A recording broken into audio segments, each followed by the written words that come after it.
Krishna. Welcome to part 2 class 8th math. और इसमें हम बुक से पढ़ेंगे। तो बुक से पढ़ेंगे भाई। बुक में पहला एग्जांपल क्या कह रहे हैं, 1 to 1 लाइन टू लाइन पढ़ेंगे ताकि किसी को ये नहीं लगे कि ये बुक से तो पढ़ाया नहीं जा रहा। ठीक है, अब देखो इसके अंदर पहली ये नेचुरल नंबर को डिफाइन करने की कोशिश कर रहा है, फिर ये बताएगा होल नंबर क्या होता है। ठीक है, एग्जाम्पल से ही ले लेते हैं। x + 2 = 13। यदि मैं यहाँ पे x की वैल्यू 11 ले रही हूँ तो ही वो इस इक्वेशन को सेटिस्फाई कर रहा है। नहीं विश्वास तो इधर देख लेते हैं। 11 + 2 किसके इक्वल होता है, 13 के इक्वल होता है। ये साइड है मेरे पास राइट हैंड साइड, ये साइड कौन सी होती है, लेफ्ट हैंड साइड। यदि x की जगह मैं 13 रख रही हूँ तो लेफ्ट हैंड साइड और राइट हैंड साइड दोनों मेरे पास इक्वल हो रही है। ठीक है, अब जो 11 है वो मेरे पास एक नेचुरल नंबर है। कल हमने देखा था नेचुरल नंबर क्या होते हैं। ठीक है, फिर है होल नंबर। ये एग्जांपल होल नंबर को डिनोट करेगा। कैसे डिनोट करेगा, यदि मैं x की जगह 0 रख रही हूँ तो 0 + 5 किसके इक्वल हो जाएगा, 5 के इक्वल हो जाएगा। यहाँ से लेफ्ट हैंड साइड और राइट हैंड साइड दोनों इक्वल हो जाएंगे। ठीक है, नेचुरल नंबर हो गए, होल नंबर हो गए। अब देखना ये वाला एग्जाम्पल है, इस वाले एग्जाम्पल में क्या होगा, x + 18 = 5। मैं x की जगह क्या रखूं कि मेरे को 5 मिल जाए। ठीक है, तो ये कहता है x की जगह यदि मैं -13 रखती हूँ, -13 + 18 यही किसके इक्वल होगा, यही 5 के इक्वल होगा। अब ये -13 क्या है, -13 ये मेरे पास इंटीजर है। ठीक है, इंटीजर क्या होते हैं, जो पॉजिटिव, नेगेटिव और जीरो तीनों चीज होते हैं वो मेरे पास एक क्या हो जाते हैं, इंटीजर। यहाँ से पता चल रहा है कि एक इक्वेशन को सोल्व करने के लिए नेचुरल नंबर की, होल नंबर की, इंटीजर की, इनकी नीड होती है। लेकिन इनके अलावा भी नीड है। कैसे है, ये वाला एग्जांपल देखो, 2x = 3। यहाँ से x की वैल्यू निकालो, x की वैल्यू यहाँ से निकालोगे क्या आ जाएगी, 3/2 आ जाएगी।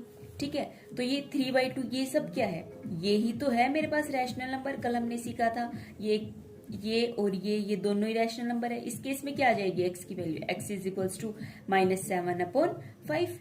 इस केस में x की वैल्यू ये आ जाएगी। ठीक है, ठीक है, तो चलो ये सब हो गया। प्रॉपर्टीज देखते हैं इसकी, कुछ प्रॉपर्टीज ऑफ रैशनल नंबर। पहली प्रॉपर्टी है क्लोजर। किस केस में, होल नंबर के केस में। क्लोजर का मतलब क्या है, जो क्लोज रहे। क्लोज रहे मतलब भाई मेरे घर की चीज मेरे घर के अंदर है। ठीक है, क्या मतलब समझे कि पहले चलो एग्जाम्पल से ही देख लेते हैं, ऐसे कंफ्यूजिंग होगा। ठीक है, एडिशन का ऑपरेशन है, 0 + 5 = 5। ये मेरे पास क्या एक होल नंबर है।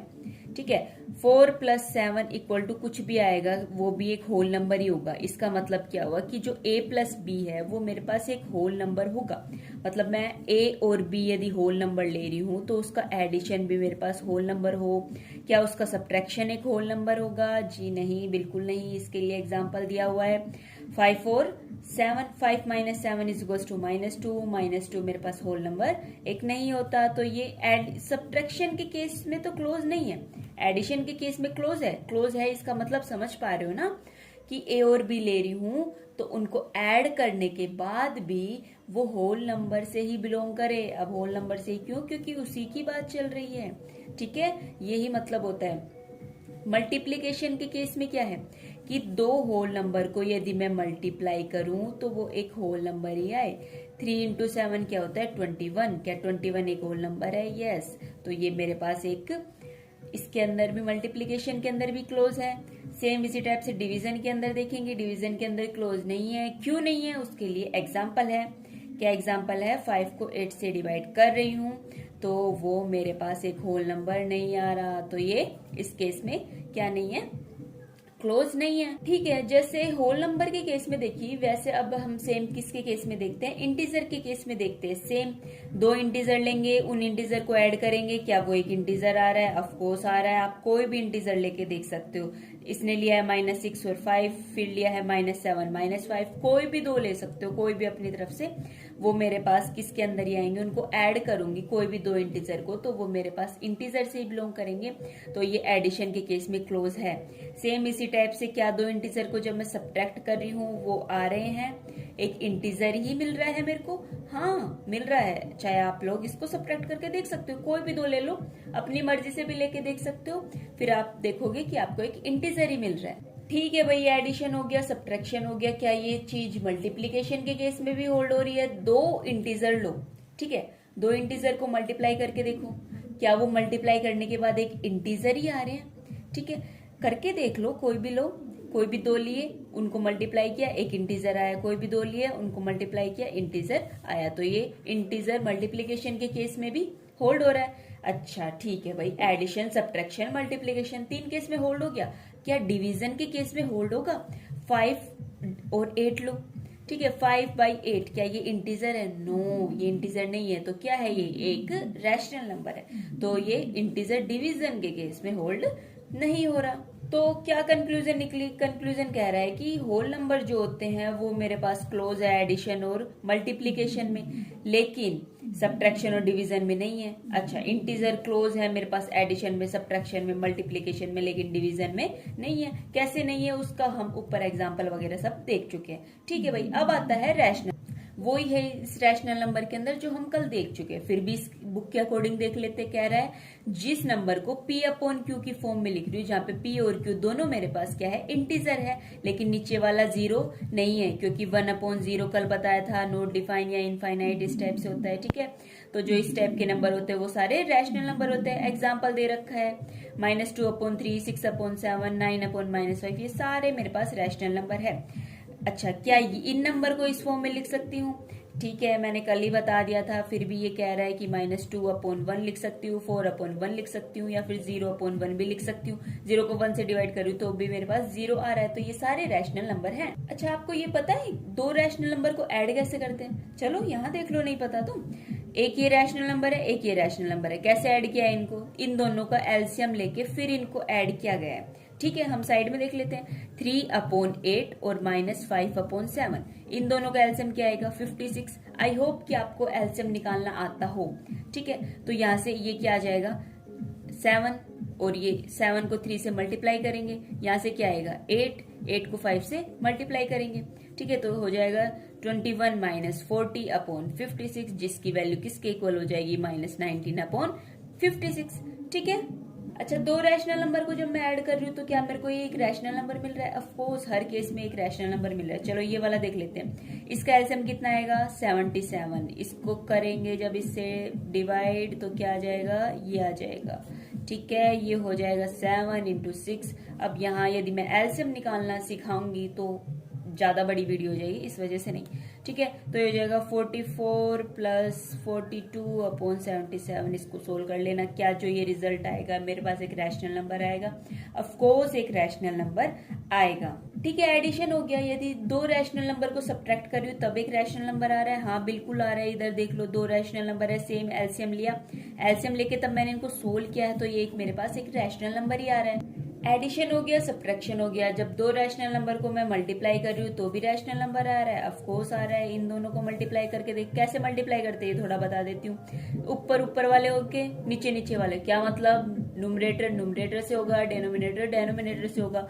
6 × 4 कितना होता है? 24। 5 × 11 क्या होता है? 55। क्या ये भी रैशनल नंबर है? ऑफ कोर्स ये एक रैशनल नंबर है। तो जब 2 रैशनल नंबर को मल्टीप्लाई कर रही हूँ तो भी रैशनल नंबर आ रहा है। अच्छा, 2 रैशनल नंबर को डिवाइड कर रही हूँ तब भी एक रैशनल नंबर आ रहा है। कैसे डिवाइड किया है क्या देख ले एक बार थोड़ा। 5/3 को किससे डिवाइड करना है? 2/5 से। ठीक है, कैसे कर दिया ये समझ में आया थोड़ा?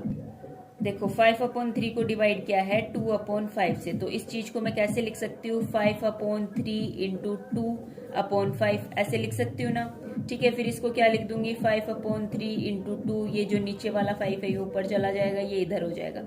वैल्यू क्या हो जाएगी? -25/6। ठीक है, वही वैल्यू है। क्या ये एक रैशनल नंबर है? ऑफ कोर्स ये एक रैशनल नंबर। अच्छा, यहाँ तक देख के तो लग रहा है कि रैशनल नंबर किस मतलब क्लोज होगा। ठीक है, डिवीजन के केस में भी क्लोज होगा, क्योंकि एडिशन, सब्ट्रैक्शन, मल्टीप्लिकेशन के केस में तो बिल्कुल क्लोज होगा, हम ऊपर देख चुके हैं। ठीक है, डिवीजन के केस में अब तक तो लग रहा है हाँ भाई क्लोज होगा, लेकिन ए यदि 0 को डिवाइड कर रहा है तो वो तो डिफाइन ही नहीं हो रहा। कोई भी एक भी नंबर होगा ना जो इस बात को फॉलो नहीं करेगा तो वो वैलिड नहीं होगा। ठीक है, तो फिर क्या कंक्लूजन निकला कि रैशनल नंबर क्लोज नहीं है, डिवीजन के केस में क्लोज नहीं है। ठीक है, फिर एक टेबल दी गई है, इस टेबल को पूरा फिल करना है। थोड़ा बहुत मैं बता देती हूँ क्योंकि ठीक है, अभी देखा है इंटीजर एडिशन के केस में होता है, होल नंबर के केस में होता है, रैशनल नंबर के केस में होता है, एडिशन में तो होता ही है। अब ये कैसे होता है, एग्जाम्पल से, एग्जाम्पल कोई भी दो एग्जाम्पल लो, नेचुरल नंबर बोल रहा है तो कोई भी दो नेचुरल नंबर लो आप लोग, ठीक है, उनको ऐड करो, ऐड करने के बाद क्या एक नेचुरल नंबर मिल रहा है, मिल रहा है तो क्लोज है, नहीं मिल रहा तो नहीं है, ठीक है। सेम इसी टाइप से कोई भी दो होल नंबर लो, ठीक है, इसको सब्ट्रैक्ट करने के बाद क्या एक होल नंबर मिल रहा है, नहीं मिल रहा तो यहाँ क्या आ जाएगा, नो आ जाएगा, ठीक है। रैशनल नंबर वैसे तो हम ऊपर देख के आए हैं सारे, लेकिन फिर भी रैशनल नंबर मल्टीप्लीकेशन के केस में होता है, यस। इंटीजर के केस में दो इंटीजर को जब मैं मल्टीप्लाई करती हूँ क्या मेरे पास एक इंटीजर आता है, ऑफ कोर्स। क्या जब दो नेचुरल नंबर को मल्टीप्लाई करती हूँ तो मेरे पास एक नेचुरल नंबर आता है, यस। सेम इसी टाइप से डिवीजन का देखते हैं, ठीक है, तब क्या मैं दो होल नंबर को डिवाइड करती हूँ, होल नंबर आता है, नो। क्या दो नेचुरल नंबर को डिवाइड करती हूँ, क्या मेरे पास नेचुरल नंबर आता है, नो, ठीक है। क्लोजर प्रॉपर्टी हो गई। अब देखते हैं कौन सी प्रॉपर्टी, कम्यूटेटिव प्रॉपर्टी। सेम उसी टाइप से देखेंगे होल नंबर के केस में, इंटीजर के केस में, फिर रैशनल नंबर के केस में, ठीक है। कम्यूटेटिव प्रॉपर्टी कहती क्या है पहले थोड़ा सा बता देते हैं इसके बारे में। a प्लस बी जो होगा वो b प्लस a के इक्वल होगा। राम और श्याम किसके इक्वल होते हैं, श्याम और राम के क्या इक्वल होते हैं, ठीक है। यदि ऐसा होता है तो होल्ड हो जाएगी, ऐसा नहीं होता तो होल्ड नहीं होगी, बस ऐसे सिंपल सिंपल सी बात है, ठीक है। तो शुरू करते हैं होल नंबर से। होल नंबर पहले एडिशन के केस में कोई भी दो होल नंबर लिया, क्या 0 प्लस 7 7 प्लस 0 के इक्वल होता है, ऑफ कोर्स होता है, होता है तो भाई होल्ड हो जाएगी, यदि नहीं होता तो होल्ड नहीं होगी। अच्छा, सब्ट्रैक्शन के केस में देख लेते हैं, कैसे देखेंगे, क्या 0 माइनस 7 7 माइनस 0 के इक्वल होता है, बिल्कुल नहीं होता। 0 माइनस 7 कितना होता है, -7, और 7 माइनस 0 कितना होता है, 7 होता है। -7 और 7 तो इक्वल नहीं होते, नहीं होते तो होल्ड नहीं होगी। सेम इसी टाइप से मल्टीप्लीकेशन के केस में देख लेंगे, ठीक है। मल्टीप्लीकेशन के केस में क्या 2 इंटू 3 इक्वल होता है 3 इंटू 2 के, ऑफकोर्स होता है, दोनों की वैल्यू 6 होती है, तो होता है तो होल्ड हो जाएगी, ठीक है। अब डिवीजन के केस में देख लेंगे, क्या 1/2 इक्वल होता है 2/1 के, बिल्कुल नहीं होता, नहीं होता तो ये मेरे पास क्या नहीं होगी, कम्यूटेटिव नहीं होगी। सेम इसी टाइप से किसके लिए देखते हैं, इंटीजर्स के लिए देखते हैं। इंटीजर के लिए देखेंगे, ओके। एडिशन के केस में क्या होगा, इंटीजर में कोई भी दो इंटीजर लो, उनको ऐड करके देख लो, क्या 5 प्लस 3 मेरे पास 3 प्लस 5 के इक्वल होता है, बिल्कुल होता है। ए और बी लेने हैं, ये वाली बात याद रखना, कंफ्यूज नहीं होना, ठीक है। ए प्लस बी किसके इक्वल होता है, बी प्लस ए के इक्वल होता है, होता है तो भाई होल्ड हो जाएगी, ठीक है। सब्ट्रैक्शन के केस में कोई भी दो इंटीजर लिए, उनको सब्ट्रैक्ट करके देखा, क्या इसकी वैल्यू इक्वल होती है, नहीं होती, क्यों नहीं होती देख लेते हैं। क्या 5 माइनस ऑफ -3 -5 प्लस 3 जो किसके इक्वल है, -2 के इक्वल है। -3 -5 जो किसके इक्वल है, -8 के इक्वल है। क्या -2 और -8 इक्वल होते हैं, बिल्कुल नहीं होते, नहीं होते तो ये मेरे पास कम्यूटेटिव नहीं है, ठीक है। अब देखते हैं मल्टीप्लीकेशन के केस में। मल्टीप्लीकेशन के केस में क्या होता है, क्या 5 इंटू 3 मेरे पास 3 इंटू 5 के इक्वल है, बिल्कुल है, दोनों की वैल्यू 15 है, होल्ड हो गई तो मल्टीप्लीकेशन मेरे पास क्या हो गया, कम्यूटेटिव हो गया, ठीक है। फिर डिवीजन के केस में देखते हैं, क्या 5/3 इक्वल है 3/5 के, बिल्कुल नहीं है तो कम्यूटेटिव नहीं है, ओके। अब देखते हैं रैशनल नंबर। होल नंबर हो गया, इंटीजर हो गया, तो अब सेम इसी टाइप से रैशनल नंबर के अंदर देखेंगे, क्या जब मैं दो रैशनल नंबर को ऐड कर रही हूँ a प्लस बी, तो क्या वो b प्लस a के इक्वल आ रहे हैं, तो देखा मैंने इधर एक रैशनल नंबर लिया, ये दूसरा रैशनल नंबर लिया, एलसीएम लेके इनको सोल्व किया, इसकी वैल्यू दोनों की वैल्यू इक्वल आ रही है। अब ये एलसीएम कैसे लिया, चलो थोड़ा बता देते हैं, हवा में बात नहीं करेंगे, ठीक है। 3 और 7 का एलसीएम कितना हो जाएगा, 21 हो जाएगा। 3 को जब 21 से डिवाइड करेंगे तो 7 आ जाएगा, 7 को 2 से मल्टीप्लाई करेंगे, ठीक है, प्लस हो जाएगा। 7 को 21 से डिवाइड करेंगे तो क्या हो जाएगा, 3 हो जाएगा। 3 को 5 से मल्टीप्लाई करना है, इसकी वैल्यू हो जाएगी -14, इसकी वैल्यू हो जाएगी 15/21। 15 - 14 कितना हो जाएगा, 1 अपॉन क्या हो जाएगा, 21। तो इसकी वैल्यू यहाँ देख लो 1/21 ही आ रही है, ठीक है। यदि दो इंटीजर को ऐड करना, सब्ट्रैक्ट करना, या फिर ये माइनस माइनस, ये माइनस कैसे आया, इस चीज में यदि कंफ्यूज हो रहे हो तो ये तो आपको इंटीजर चैप्टर आता है 7th क्लास में, उसमें आपको पढ़ना पड़ेगा, ठीक है। सेम इसी टाइप से जब दो रैशनल नंबर को मैं सब्ट्रैक्ट कर रही हूं तो क्या ये दोनों इक्वल आ रहे हैं, आएंगे नहीं आएंगे। चलो देख लेते हैं कैसे नहीं आएंगे। जैसे 2/3 और -5/4 मैंने ये ही दो लिए, एलसीएम लिया 2/3 -5/4, इन दोनों का एलसीएम कितना आ जाएगा 12 आ जाएगा। 3 को किससे डिवाइड करना है 12 से डिवाइड करना है, 4 आ जाएगा। 4 को 2 से मल्टीप्लाई करना है, फिर 4 को 12 से डिवाइड करना है, फिर इतना आ जाएगा 8 - 15 हो जाएगा अपॉन 12 आ जाएगा। 8 - 15 कितना होता है -7 होता है, ठीक है, -7/12 आ जाएगा। बट यदि तब मैं कर रही हूँ 5/4 -2/3, इसका एलसीएम भी आएगा तो 12 ही, लेकिन इधर हो जाएगा 3 × 5, ये हो जाएगा 4 × 2। 15 - 8 हो जाएगा, इधर 12 हो जाएगा, आएगा तो 7, बट वो पॉजिटिव आएगा। क्या -7/12 और +7/12 क्या ये दोनों वैल्यू इक्वल होती है? नहीं होती तो होल्ड नहीं होगा, नॉट कम्यूटेटिव। ठीक है, मल्टीप्लाई करते हैं, दो रैशनल नंबर को मल्टीप्लाई किया, 7 6 जा 42, न्यूमरेटर को न्यूमरेटर से करते हैं, डेनोमिनेटर को डेनोमिनेटर से करते हैं। ठीक है, -42/15। ठीक है, क्या ये वाली वैल्यू मेरे पास जब मैं 6/5 × -7/3 को करूंगी, हाँ ऑफ कोर्स यही आएगी, मल्टीप्लाई तो करना है। ठीक है, यही आ रही है तो ये मेरे पास कम्यूटेटिव हो जाएगा। अब डिवीजन के केस में देखते हैं, तब मैं -5/4 को 3/7 से डिवाइड कर रही हूँ, या फिर 7/3 को -5/4 से डिवाइड कर रही हूँ। क्या दोनों वैल्यू इक्वल आ रही है? नहीं आ रही। कैसे नहीं आ रही दिखा देती हूँ। इधर न्यूमरेटर को न्यूमरेटर से किया, ठीक है, 7 5 जा 35, 4 3 जा 12। अब इसको कैसे करेंगे, 7/3 इंटू 4, 7 4 जा 28 और ये हो जाएगा -15। क्या ये दोनों वैल्यू इक्वल है? बिल्कुल नहीं है, नहीं है तो नॉट कम्यूटेटिव। ठीक है, ठीक है, तो बस वीडियो ज्यादा बड़ी नहीं करेंगे, लास्ट ये टेबल और सोल्व करेंगे। ठीक है, इस टेबल में क्या कह रहा है, वो ही कंक्लूजन है जो ऊपर दी हुई है। ठीक है, जो भी आपने ऊपर सीखा है। ठीक है, क्या कह रहा है, कम्यूटेटिव बताना है। क्या दो इंटीजर को जब मैं ऐड कर रही हूँ, a + b b + a आ रहा है, बिल्कुल आ रहा है। होल नंबर के केस में, एडिशन के केस में तो सबका हो ही जाएगा। क्या ये ही चीज सब्ट्रैक्शन के केस में हो रही है, दो रैशनल नंबर को कर रही हूँ? नहीं हो रहा है, क्योंकि देख लो, इधर ही देख लो, ज्यादा दूर जाने की जरूरत भी नहीं है। क्या दो होल नंबर के केस में सब्ट्रैक्शन में हो रहा है? नहीं हो रहा। सेम इसी टाइप से नेचुरल नंबर के केस में नहीं हो रहा। बताना तो नहीं पड़ेगा ना, वैसे पीछे बता के आई हूँ, क्योंकि ये दोनों वैल्यू इक्वल नहीं है। ठीक है, नेचुरल नंबर होल नंबर दोनों के केस में यही एग्जांपल चल जाएगा।